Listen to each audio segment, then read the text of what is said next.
آه، من كام يوم كنت منزل بوست، وجالي فيه كومنت اللي موجود قدامكم من الست الطيبة الجميلة دي، ان دول ولادها توفوا من حوالي 4 شهور، وان الصورتين دول اخر ذكرى ليهم معاها، وطلبت مني ان انا ارسم لهم الصور دي عشان خاطر تفضل فاكراهم بيها. اولا انا اسف جدا جدا ان انا ما كنتش شفت رسالتك قبل كده والكومنت بتاعك، اسف بجد جدا، وان انا ارسمهم دي حاجه تشرفني وتفرحني بجد اكتر منك.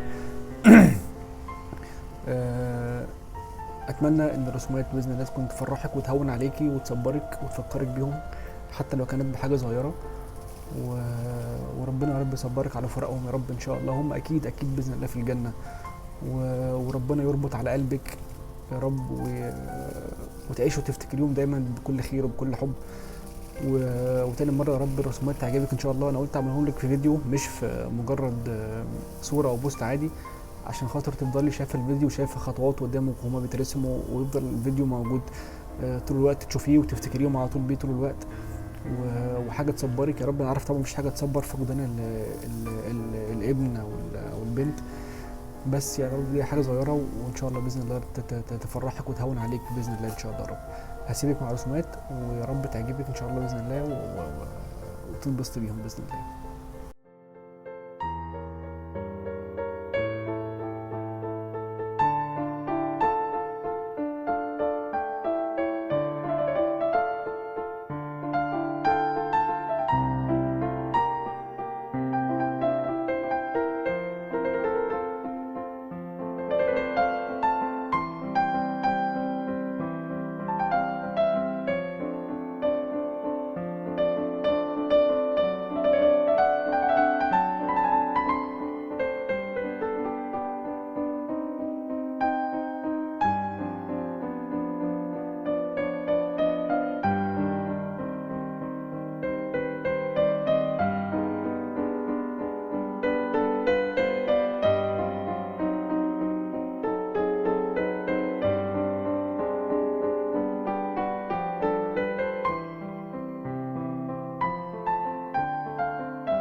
طبعا انا يعني بجد بجد والله العظيم فعلا، يعني اكتر مره اكون شغال في رسومات او برسم صور لحد وانا مبسوط كده بجد، وانا وانا متاثر وفرحان اني بعمل ده.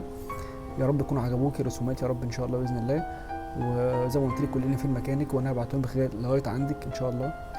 ويا رب يكونوا عجبوكي وفرحوكي، وتعيشوا تفتكري ان شاء الله، وربنا يا رب يعني يجمعك بيهم في الجنه باذن الله ان شاء الله بعد عمر طويل باذن الله يا رب ان شاء الله.